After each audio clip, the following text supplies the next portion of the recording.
우리의 구원을 위해서 하늘 보좌를 버리시고 인간의 몸을 입고 이 땅에 오신 성자 하나님이신 예수님은 십자가에 죽으시고 장사한 지 사흘 만에 부활하시지요.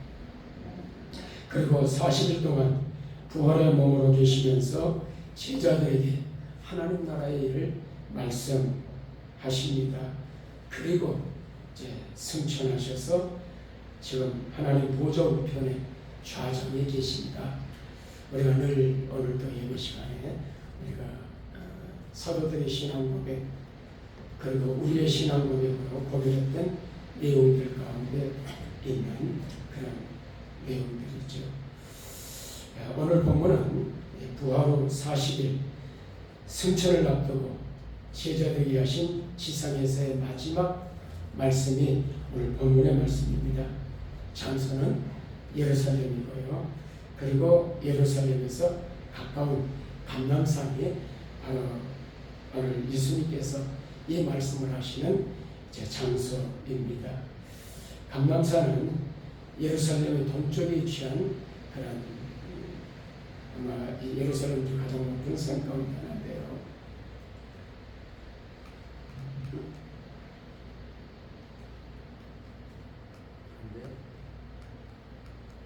넘겨주셔야 돼요. 예, 대답을 해주니까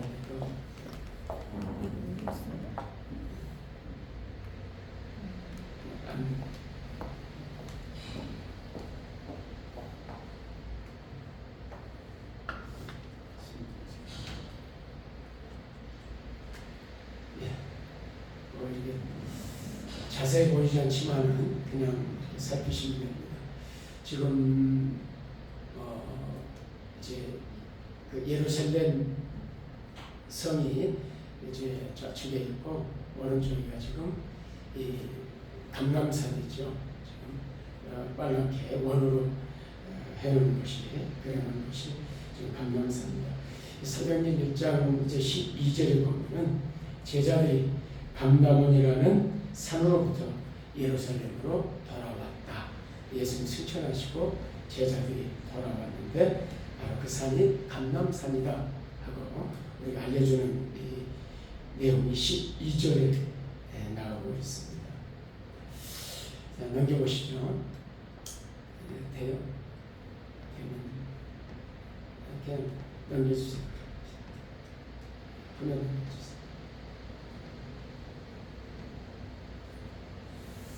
예. 예루살렘의 성전산에 지금 720 가운데 좌측에 있는 게 이제 성전산이 있고 거기 성전이 있었죠. 그리고 그 오른쪽에 지금 감람산 기드론 골짜기를 지나서 감람산이 있습니다. 성전산이 720m예요. 그리고 이 감람산이 약 한 100m 정도 높은 820m 정도 되는 산이 감람산입니다. 그래서 이 성전산 예루살렘을 이렇게 한눈에 볼 수 있는 것이 바로 감람산에 올라가면 이것을 한눈에 볼 수 있죠. 아마 이제 이 감람산의 명칭 지금 하나 나타나게 보시죠. 지금 이제 모습인데요. 원래 이제 이 감람산에는 감람나무 숲이 우거져 있었기 때문에 감람산이라 그렇게 불려졌는데 지금은 이제 사진에서 보는 것처럼 나무들이 그렇게 많지 않습니다. 그리고 지금 이렇게 환하게 보이는 쪽이 주로 이제 무덤들이에요. 묘들입니다. 그래서 우리와는 다른 석관들을 이렇게 두게 되는데요. 어쨌든 이 곳곳에 유대인들의 이제 공동묘지들이 이 산에 곳곳에 있습니다. 그래서 성경에 보면은 넘겨보시죠. 그걸 이리 주시겠어요? 아니 넘기기만 하면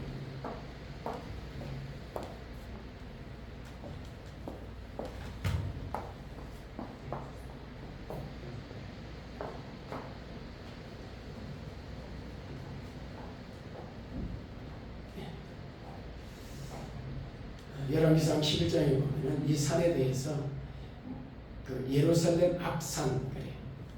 예루살렘 앞에 있었기 때문에 부를 때 이 산 이름을 그냥 이제 앞산이라 이렇게 부르게 되었고요. 또 에스겔서에 보면은 성읍 동쪽 산이라 그래서 동쪽에 있었다고 그랬죠. 그래서 동쪽 산이라 이렇게 불리지도 하고 또 다른 여러 이름들이 있는데 대표적으로 두 이름만 제가 좀 말씀을 드렸는데요.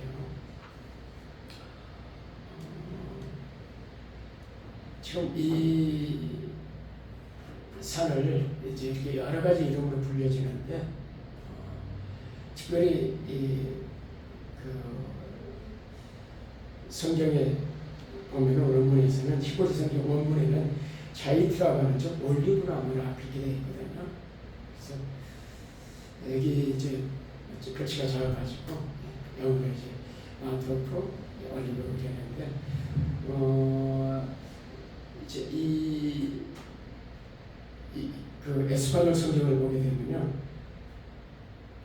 제가 미리 미처 못 드렸는데요, 이렇게 나와 있어요. 12절에 혹시 에스파뇰 성경 갖고 계신 분 보시면은 Entonces volvieron a Jerusalén desde el monte que se llama del 올리바르 그렇게 돼 있어요. 이게 이제 올리브 산으로 돼 있는 거죠. 그래서 항상 기술이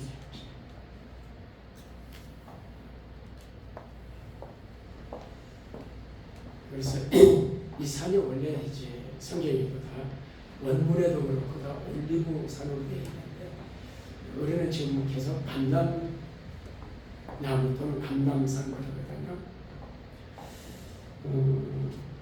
이 성경에 우리 성경에 보면 우리 한글 성경에 보면 감람이라는 나무 또는 감람산의 단어가 59번 59번이 나오는데 구에 나오는데 전부 이제 감람산 또는 감람나무를 번역을 했어요. 한국 찾아보면 이제 감람나무가 처음 나오는 게 이제 창세기 8장 11절인데요. 노아가 이제 홍수가 왔고 홍수가 끝났는지 땅이 말랐는지를 보기 위해서 비둘기를 보내잖아요. 저녁 때 비둘기가 그대로 돌아오는데 그 입에 감람새 잎사귀 있는지라 이렇게 감람새로 우리는 이제 한글 성경 번역이 됐죠. 근데 이 공동 번역 이제 비둘기는 저녁 때가 되어 되돌아오는데 불의의 금방당 그래서 올리브 이파리를 물고 있었다. 올리브 이파리가 되겠지. 세 번역에도 역시 금방당 올리브를 불의에 물고 있었으므로 그렇게 이야기해요. 지금 이제 뭐 현대 성경이나 이런 성경은 원어에 있는 대로 올리브 잎으로 번역하고 있는데 감람산이 아니라 올리브산으로 번역하기도 하고 이렇게 하는데 지금 우리 개정성경 또 지금까지 번역한 성경들은 감람산이라. 감람나무와 올리브나무는 같을까요? 틀릴까요? 응? 올리브 열매, 감람 열매 같을까요? 대체적 지금까지는 같은 것으로 우리는 이해를 하고 있었어요. 제가 어려서부터 그렇게 이해를 하고 있어요. 근데 전혀 다른 나무입니다.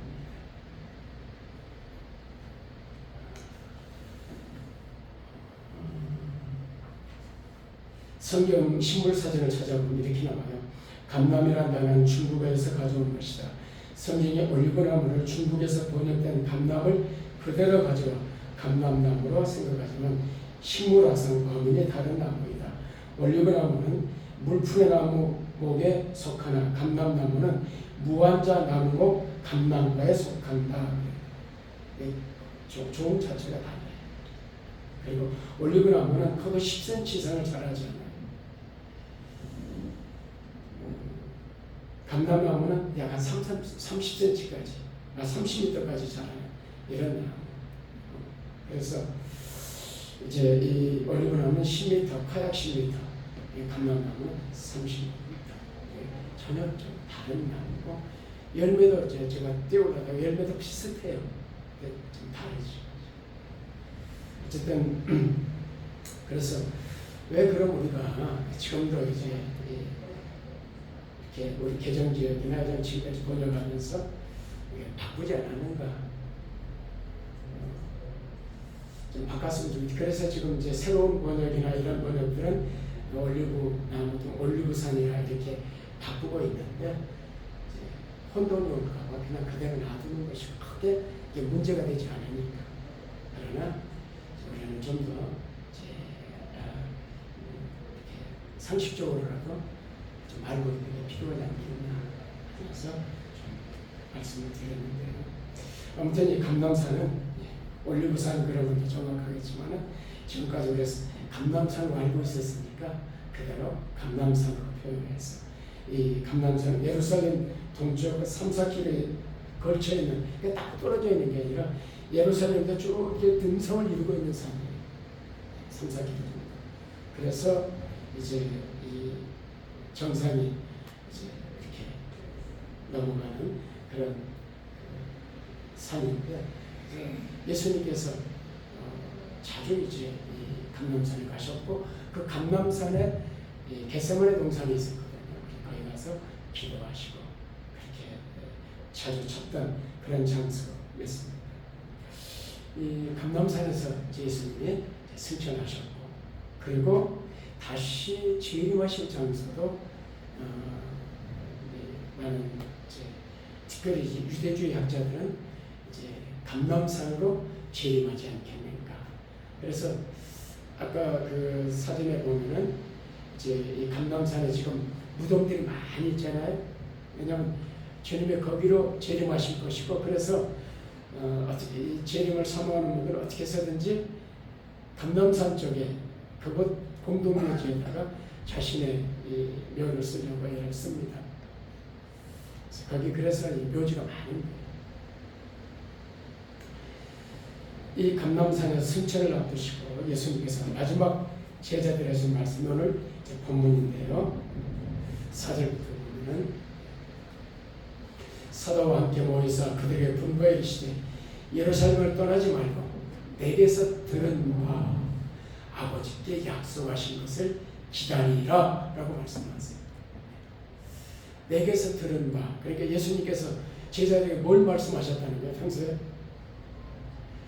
아버지께서 하나님께서 하나님 앞에 그에게 주신 말씀, 그 말씀을 제자들에게 이미 들려줬던 것이죠. 그래서 내게 들은 바 아버지께서 약속하신 것을 기다리라.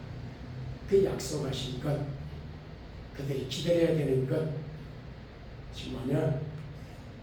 5절이죠. 같이 읽습니다. 시작. 요한은 물로 세례를 받고 너희는 너희를 믿어 성령으로 세례를 받으리라 하십니다. 성령으로 세례, 성령의 부어짐. 성령님은 삼위 하나님 가운데 이제 한 분이시죠. 그래서 성령 하나님이신데 원래 창조 때부터 창조사에 양지하시고 그래서 창세기를 열면은 하나님이 이제 어느 우주만 만드시기 전에 공허한 그곳에 뭐가 운행하고 있었어요? 성령이 운행하고 있습니다.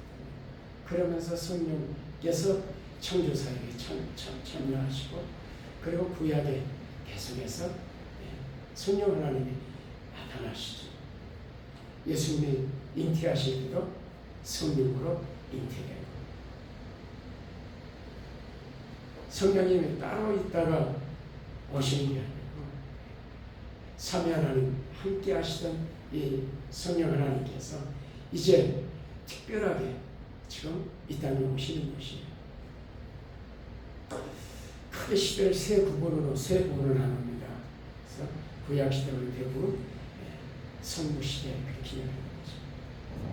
그리고 예수님이 이 땅에 오신 신약의 시대, 특별히 예수님이 성령이 오시기까지 주 사역으로 이 땅에서 이제 우리가 오시기까지 그때까지를 성자 하나님께서 사용하셨던 성자 시대 그렇게 이야기합니다. 그리고 성자 예수님이 승천하시면서 바톤 터치를 해요. 그래서 이제 성령께서 이 땅에 오시는 것이죠. 주 사역자로서 하나님의 영이시요 예수 그리스도의 영이신 성령님께서 이 땅 각 사람들에게 우리에게 함께 하실 임마누엘로 이 땅에 오신 거예요.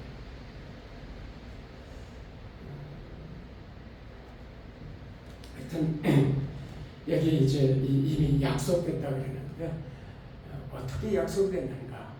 이미 하나님께서 구약의 선지자를 통해서 성령을 약속하시거든요. 그때는 이 구약 시대 특별한 사역들에만 성령님이 등장하세요.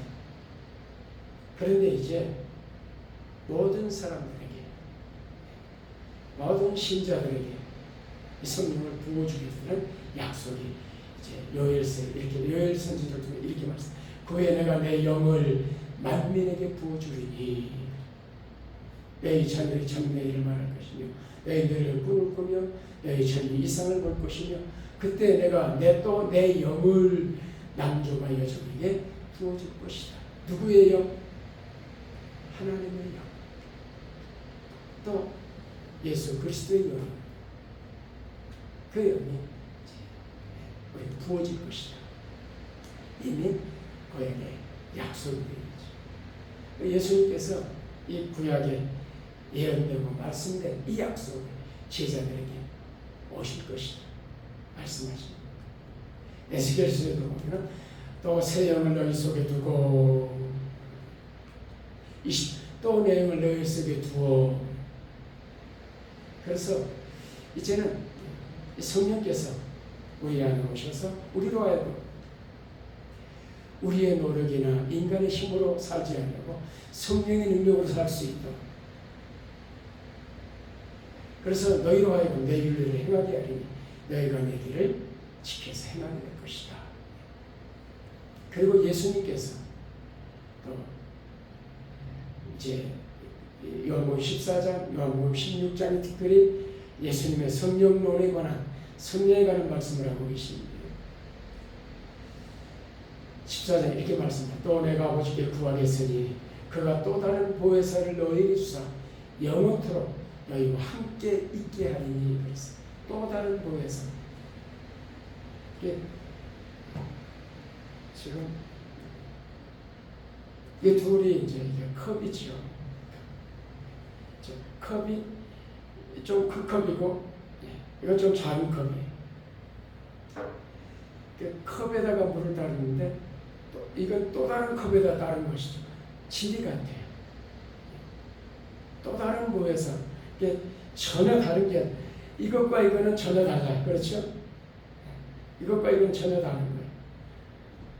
그러나 이거는 같은 컵인데 또 다른 컵이에요. 또 다른 보혜사라는 거는 예수님 보혜사세요. 제가 지금 이게 시간 자세하게 좀 찾지 못한 보여드리지 않는데 또 다른 보혜사. 예수님이 보혜사인데 또 다른 보혜사. 질이 같아요. 성령 하나님이나 성령 예수님, 성자 예수님이나 영광도 같고 능력도 같고 동일하게 하나님이세요.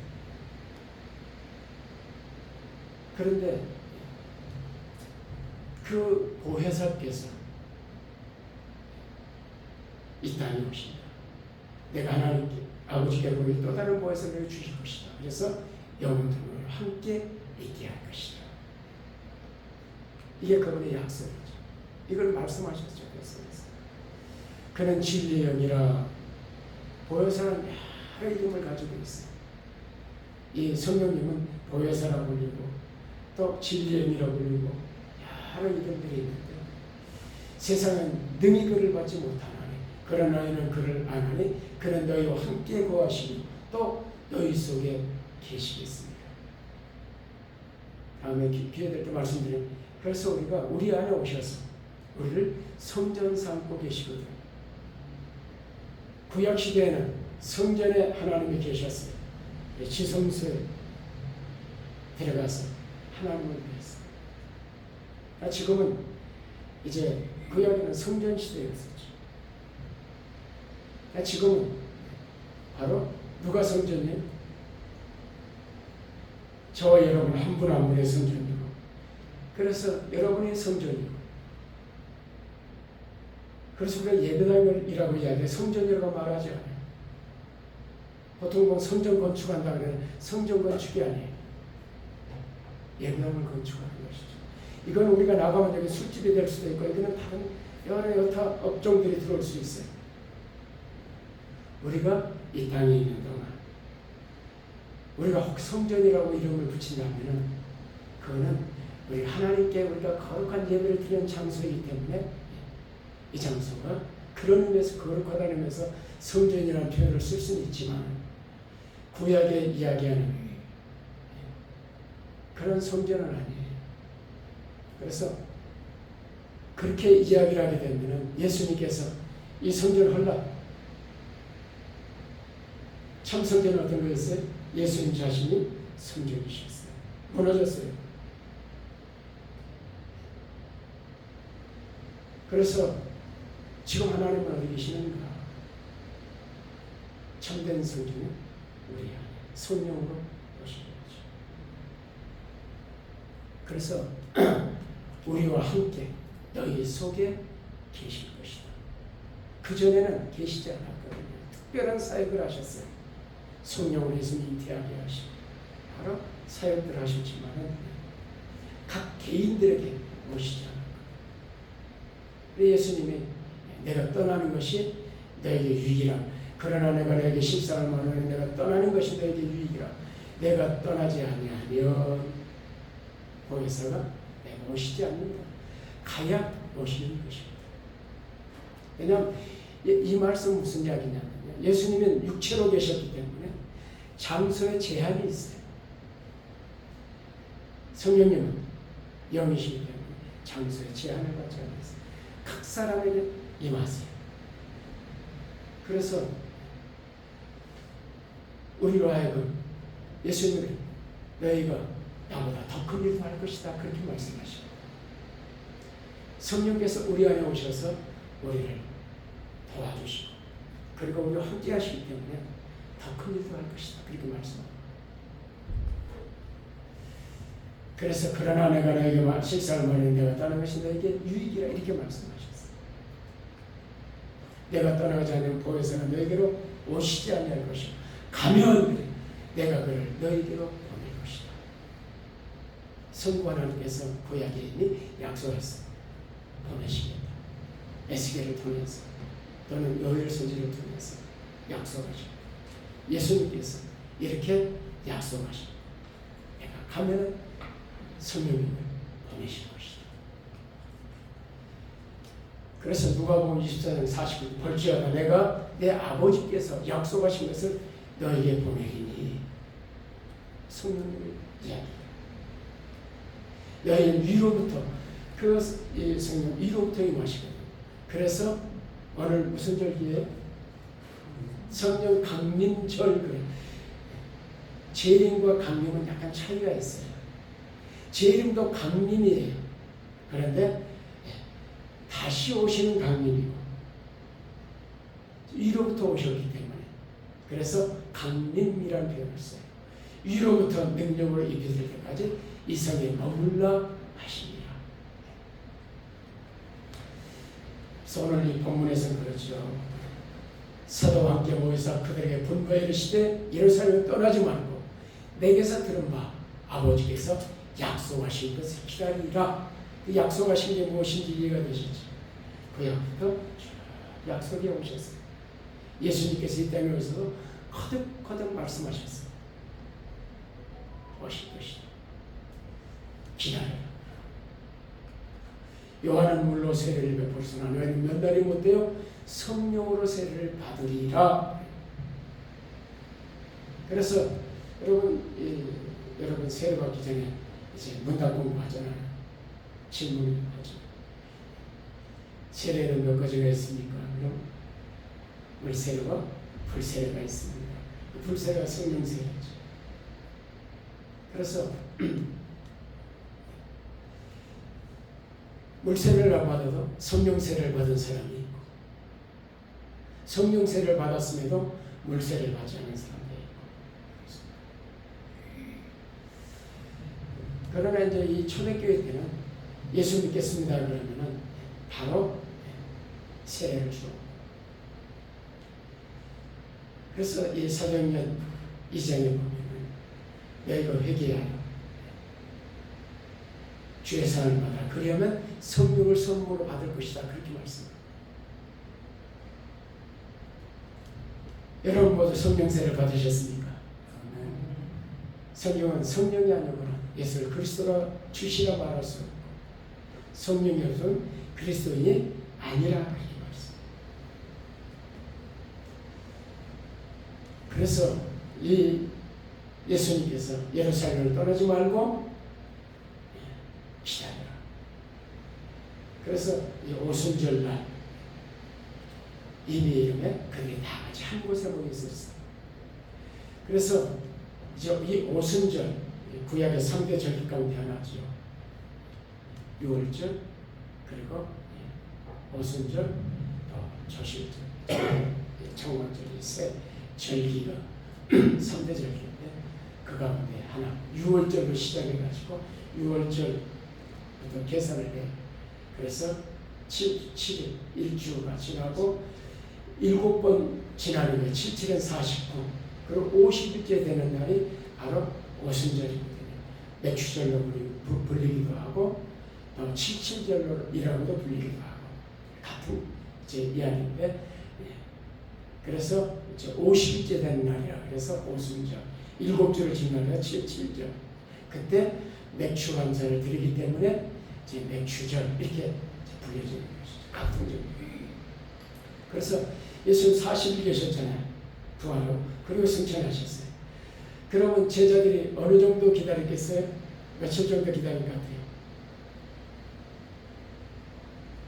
40일 계시다가 예수님이 6월절 때 죽으시고, 그리고 이제 그 6월절 기간에 이 초식절을 올려드리는 초식절이 있어요. 그때부터 계산하거든요. 예수님이 부활의 첫 열매가 됐어요. 그래서 이 6월절 초식절이 예수님의 부활의 날이거든요. 그때부터 계산해가지고 50일째 되는 날이 이제 오순절이기 때문에 이날이 성령 강림, 성령이 임한 날이니까 성령 강림하시 40일 계셨으니까 부활할 때, 승천할 때가 그럼 며칠 정도 지난 것 같아요? 10일 정도 계산을 해보면 50일이 되죠. 그래서 제자들이 아마 10일 정도 그들이 한 곳에 모여서 같이 기도하지 않았겠냐. 그때 호련히 하늘부터 급하고 강한 바람 같은 소리가 있어 그들이 앉은 언집에 가득하여 마치 불의처럼 갈라지는 것들이 그들에게 보여 각 사람 위에 하나씩 임하여 있더니 각 사람에게 성령이 이로부터 임하신 것이죠. 이건 하나의 현상이에요. 현상은 늘 똑같지 않아요. 그래서 이와 똑같은 사건이 일어나는 게 아니에요. 그들이 다 성령의 충만을 받고 성령의 말에 따라서 다른 언어들로 말하기를 시작했다. 초대교회 첫 번째 성령 강림의 사건이 일어나는 것이죠. 그래서 이렇게 불같이, 불에 혀같이 각 사람에게 임하고 우리 주보에 있는 거죠. 그때 모였던 사람들이 세계 각국에서 왔었거든요. 그들에게 예로부터 비둘기 같은 성령, 불 같은 성령, 성령을 여러 속성들을 표현하는 용어인데 이렇게 예로부터 각 사람에게 성령이 임하게 된 것이죠. 바로 언약이 성취된 것이죠.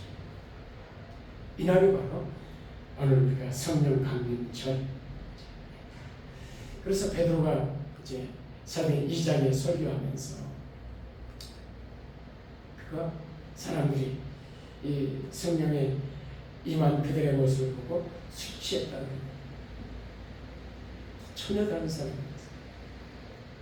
그럴 때 이제 우리가 술 취한 게 아니다 하면서 이는 곧 선지자 요엘을 통해 말씀하신 것이 이르렀으되 하나님 말씀에 내가 너희 걸리고 모든 부어주겠다는 이 요엘서의 말씀이 응한 것이다, 응답된 것이다 하고 요엘서를 이제 인용하면서 이 사건이 바로 하나님의 약속의 성취다라고 설교를 하는 것이죠.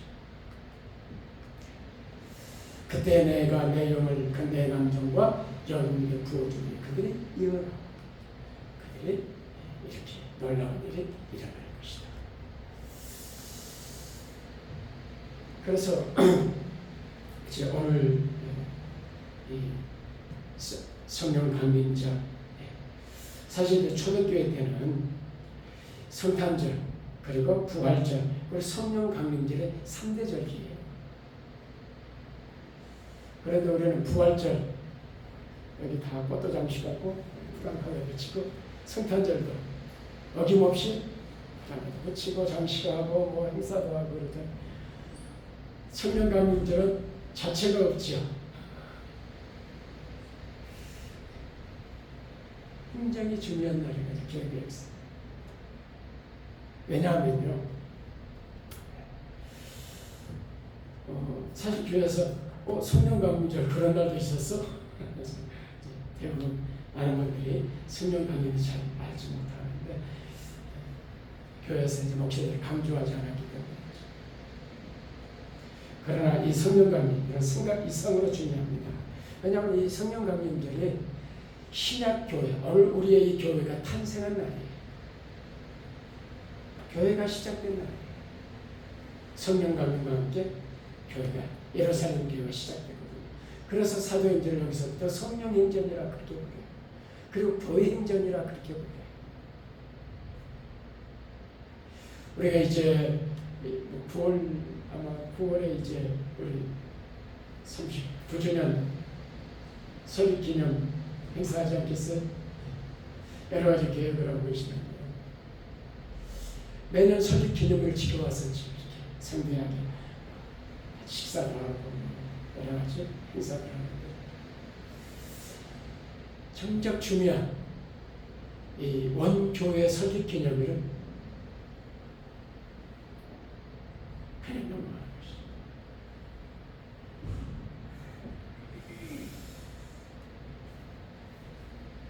그래서 성령 강림절이 단순히 성령 강림절일 뿐만 아니라 바로 신약교회가 탄생한 날로서 우리는 굉장히 중요한 날이다.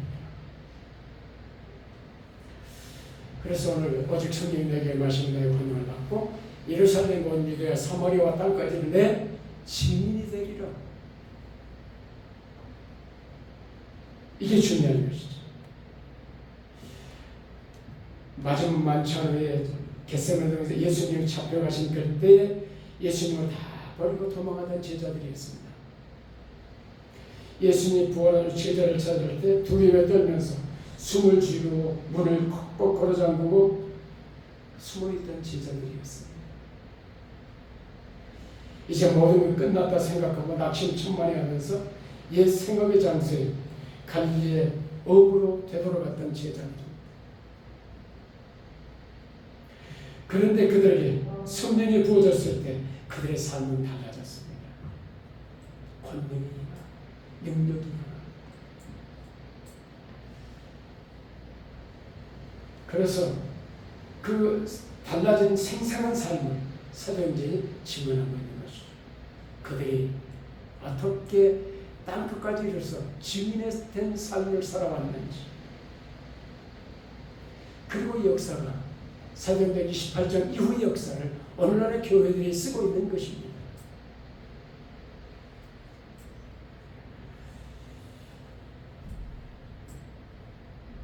말씀드린 것처럼 사도행전 베드로의 설교이고 그리고 예수님을 증언하죠. 그리고 이 설교와 함께 회심하고 세례받은 3,000명과 함께 첫 교회 예루살렘 교회가 시작됩니다. 그래서 오순절 성령 강림과 함께 신약교회가 시작돼서 오늘 이어져 와서 오늘 이 교회가 이 자리에 존재하는 것이죠. 이제 우리는 이 사도행전을 간통하고 있는 이 1장 8절의 말씀, 그리고 성경 전체를 간통하고 있는 이 사도행전 1장 8절, 오직 성령이 너에게 임하시면 너희가 권능과 예루살렘과 온 유대와 사마리아 땅끝까지 이르러서 내 증인이 되어야 한다는 이 말씀을 오늘 새겨야 되는 것이죠. 이날이 바로 오늘 성령 강림절이고, 그래서 이날을 기념하면서 우리가 교회 존재가 무엇인가를 묻는 것입니다. 우리는 왜 이 자리에 교회로서 이 자리에 있는 것인가? 교회는 무엇을 해야 되는 것인가? 왜 첫 교회가 시작이 됐는가? 이 사실을 오늘 우리는 다시 가슴에 새기면서 성령이 내게 임하셨다면 내일은 땅끝까지 이르되 친밀의 삶을 살아야 합니다. 이걸 새겨야 되는 날이 바로 오늘 성령 강림절이요, 그리고 첫 교회 탄생 기념일을 우리가 기억하고 오늘 말씀을 함께 나누게 되는 것입니다. 성령님은 단지 과거의 한 사건을 기념하는 그런 절기가 아닙니다. 이 절기를 통해서 교회 사명을 다시 한번 새기고 우리 교회가 왜 존재해야 되는지, 어디에 우리의 초점이 맞춰야 되는지 다시 한번 살피면서 한 걸음 한 걸음 이 말씀을 성취해가는 삶을 살아가는 저와 여러분 되기를 주의 이름으로 축원합니다. 아멘. 감사합니다. 성령 강림절 이 날이 왜 우리가 기념하고 있는지, 왜 기억해야 되는지 함께 말씀을 나누면서 교회에 존재하는 본질의 문제를 고민하고 기도하며 우리가 본질로 나아가기를 원합니다. 우리의 사명을 회복하기를 원합니다. 하나님 아버지, 은혜 주셔서 성령이 너에게 임하시면 땅끝까지 이르시오 내 증인이 되라는 이 말씀을 다시 한번 가슴에 뜨겁게 불태우는 그런 시간들이 축복해 주옵소서. 예수님의 귀하신 이름으로 기도합니다. 아멘.